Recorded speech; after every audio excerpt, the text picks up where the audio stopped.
Je suis médecin, je suis spécialiste en médecine aérospatiale, je suis pilote d'avions privés depuis une trentaine d'années, je suis constructeur amateur, j'ai construit cet avion qui est là par exemple, et je suis pilote d'ULM. En Europe, la réglementation aérienne est régie par un certain nombre de règles et il y a une certaine catégorie d'avions qui ne sont pas encore réglementés, qui sont l'OPNA, c'est-à-dire ces aéronefs ne sont pas réglés à l'échelon européen, mais à l'échelon national. Alors, ces aéronefs, on pourrait les appeler des ultralégers motorisés. C'est toute une catégorie d'avions qui sont en gros inférieurs à 600 kg, qui ne sont pas régis par les règles aéronautiques européennes, mais que les États doivent régir eux-mêmes. Suite à un problème administratif, le tribunal fédéral avait demandé à l'Office fédéral d'aviation civile de mettre sur pied une législation concernant ces aéronefs qui sont des ultralégers motorisés. Raison pour laquelle le département des transports essaye de mettre au point une nouvelle ordonnance qui se trouve ici, régissant cette aviation privée. Évidemment, si on est là, c'est qu'on pense que cette ordonnance ne le fait pas de façon correcte. Et pourquoi ce n'est pas une critique au point par point de l'ordonnance, c'est une critique de la compréhension globale de ce que c'est que les aéronefs ultralégers. En gros, il y a trois catégories d'avions. Il y a les gros avions commerciaux, l'Airbus A320 qui vous transporte des centaines de passagers, qui prend une énergie assez considérable pour mettre en vol, même si lors d'un trajet, un de ces aéronefs ne consomme qu'environ 10 litres par 100 km par passager. Ces gros aéronefs ont une énorme masse cinétique parce qu'ils ont une énorme vitesse et un énorme poids. Ça va jusqu'à 300-400 tonnes. On l'a bien vu dans les tours jumelles, un avion comme ça a un impact sur l'environnement qui est très important. Il a un impact de consommation qui est très important. Il a un impact de bruit qui est très important. Et ça, c'est régi par des règles de fabrication de l'aéronef qui sont extrêmement strictes, avec des règles de révision qui sont très strictes. Et en plus de ça, les pilotes sont des pilotes certifiés du point de vue médical avec des visites annuelles ou tous les 6 mois en fonction de l'âge. Ces aéronefs-là, commerciaux, partagent un espace aérien supérieur et quittent très rapidement le sol pour se retrouver à des altitudes où ils ont la possibilité de voler plus loin et plus vite. Il y a un deuxième groupe d'aviation qui sont l'aviation privée, en gros les aéronefs qui vont de 600 kg à, mettons, 3,5 tonnes. Ces aéronefs-là sont relativement complexes. Ça, c'est un aéronef d'aviation privée. On peut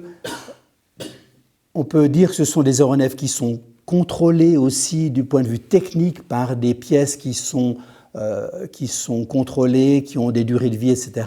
Et les pilotes eux-mêmes ont des licences médicales pour pouvoir voler. Ces aéronefs, ils ont aussi, parce qu'ils sont relativement lourds, une consommation relativement élevée au décollage. Ils font en gros 60 à 100 litres par heure au décollage. Ils ont un gros budget et l'heure de vol est aux environs de 400 à 600 francs suisses en fonction évidemment de la taille de l'aéronef. Ces aéronefs-là partagent un espace aérien beaucoup moins élevé que les aéronefs de l'aviation commerciale, mettons entre 2500 pieds, c'est-à-dire environ 1000 mètres, enfin un peu moins de 1000 mètres, et 2 ou 3000 mètres. Et puis, ce que cette ordonnance ne prend pas en compte, il existe un nouveau type d'avion qui sont les ultralégers motorisés qui ont été développés par l'arrivée des matériaux très légers et qui sont des aéronefs qui finalement vont entre 150-200 kg jusqu'à 450-500 kg maximum. Ces aéronefs-là, contrairement aux gros aéronefs, ont un impact sur l'environnement extrêmement faible. Si vous jetez un avion d'aviation privée contre un immeuble, c'est déjà arrivé, il va casser un balcon, une fenêtre, il ne va pas démolir une tour jumelle comme un aéronef d'une aviation commerciale, mais si vous lancez un ultra-léger contre un immeuble, il a tellement peu de masse et de vitesse que s'il casse une fenêtre, c'est beaucoup. En plus de ça, ces aéronefs sont très légers, donc pour les mettre en l'air, c'est très simple. ça consomme très peu d'énergie, et même que les Allemands avaient imposé des normes de bruit aux ultralégers motorisés tellement importantes qu'on pensait qu'il n'y aurait jamais d'ultraléger motorisé en Allemagne. Il y en a tout plein, et d'ailleurs le bruit de ces aéronefs, c'est plus le moteur, c'est juste le vent dans l'hélice qui fait du bruit, et je pense que ce sont des aéronefs très écologiques. En plus de ça, ce sont des aéronefs bon marché, où l'heure de vol est très très bon marché. Ces trois types d'aviation sont trois types totalement différents et occupent un espace aérien qui n'est pas identique. Les aéronefs de l'aviation commerciale très élevés, l'aviation privée moyennement élevée et l'aviation ultralégère, on voit en Italie, elle est libre jusqu'à 500 pieds, c'est-à-dire qu'ils peuvent voler comme ils veulent en dessous. Au-dessus, ils doivent évidemment se mélanger avec les autres avions. Ça veut dire qu'il y a un certain nombre de règles à partager, mais pas toutes les règles. Et l'ordonnance du Conseil fédéral, en fait, associe l'aviation ultralégère à l'aviation privée. Ils sont en train de l'intégrer. C'est-à-dire que pour voler un petit aéronef de quelques kilos, l'ordonnance impose aux pilotes d'avoir un brevet d'aviation privée, c'est-à-dire environ 40 000 francs, juste pour mémoire, impose d'avoir des heures de vol d'aviation privée, alors soit sur hélicoptère ou sur avion, ça fait quand même tout de suite 200 à 400 francs suisses de l'heure de vol. Et quand vous avez votre brevet aviation privée plus vos heures de vol aviation privée chaque année, vous pouvez voler votre petit aéronef dans votre jardin. Ça revient en fait à imposer à celui qui veut faire de la trottinette électrique sur une piste cyclable d'avoir un permis poids lourd. Pourquoi le permis poids lourd? Parce qu'il y a une visite médicale, parce qu'il y a un gros engin à conduire avant de pouvoir faire de la petite trottinette. Il y a quelque chose qui est assez aberrant. Puis l'autre chose qui est importante, c'est que le prix que vous dépensez dans l'aviation générale est certainement beaucoup, beaucoup plus élevé que celui que vous pourriez dépenser dans l'aviation ultralégère. Et ça veut dire que on va donner cette aviation qu'aux très riches, aux très très riches d'ailleurs, parce qu'il faut se payer un avion et des heures d'avion, et pas aux jeunes qui ont envie d'apprendre à voler avec un parachute motorisé ou quelque chose comme ça. Je pense que c'est plutôt que de critiquer point par point ce qui existe dans cette ordonnance, c'est une méconnaissance de ce qu'est l'aviation ultralégère. Alors, concernant ensuite l'occupation de l'espace au sol dans les aérodromes, l'ordonnance impose de voler en ultraléger, après tout ce qu'il faut faire pour voler en ultraléger en Suisse, que dans certains aérodromes. Est exclu de ça de poser dans un champ ou de poser autre part que dans un aérodrome. Alors il faut savoir que partout en Europe autour de nous, les ULM sont autorisés. En France, ils peuvent poser partout, pourvu que le propriétaire du champ soit d'accord. En Allemagne, ils ont une réglementation avec surtout beaucoup d'aérodromes qui sont dédiés que aux ultralégers et pas à l'aviation privée. En Italie, c'est un mix de tout ça. En Espagne ou dans les autres pays, on peut voler de façon relativement simple avec des ultralégers motorisés. Le problème, c'est qu'en Europe, lorsque un pays européen a autorisé quelqu'un à voler sur son aéronef, il autorise par dérogation à ce que cet aéronef vole en Allemagne, en Italie ou en Suisse. Et en Suisse, actuellement, les aéronefs étrangers sont autorisés à voler pour autant que l'aéronef soit étranger et que le pilote soit domicilié à l'étranger.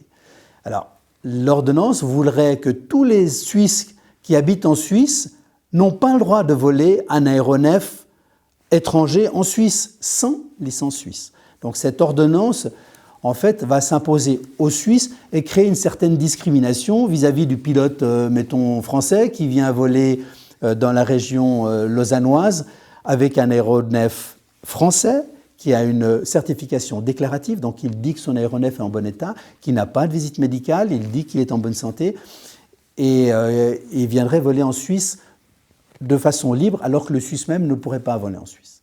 Pour ce qui est de la visite médicale, il y a une étude qui avait été montrée à l'Office fédéral de l'aviation civile en 2017, une étude comparative en France qui mettait en exergue l'aviation générale comparée à l'aviation privée du point de vue de l'accidentologie.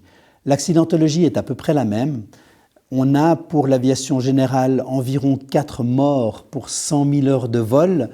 On a pour l'aviation ULM la même chose, parfois un petit peu moins, parce que les pilotes d'ultra-légers motorisés en France ont beaucoup plus d'expérience de vol que les pilotes privés, simplement parce que la façon de voler en ultra-léger est bien meilleur marché.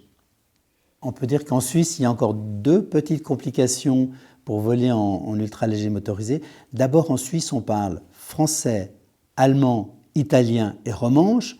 Et pour des raisons qui sont peut-être aussi une méconnaissance de la hauteur des espaces utilisés, on impose à tout le monde de parler anglais. Alors, comme vous savez, il y a beaucoup d'anglais en Suisse, donc il faut absolument savoir parler anglais pour pouvoir voler un aéronef en Suisse. Ce qui n'est pas très judicieux ou pas très, démocratique. Ouais. L'autre complication, c'est qu'en Suisse, on a, pour l'instant, autorisé certains ultra-légers motorisés, c'est-à-dire certains avions dont le poids est inférieur à 500 kg, à voler, que sont des sortes d'hélicoptères qu'on appelle des autogyres,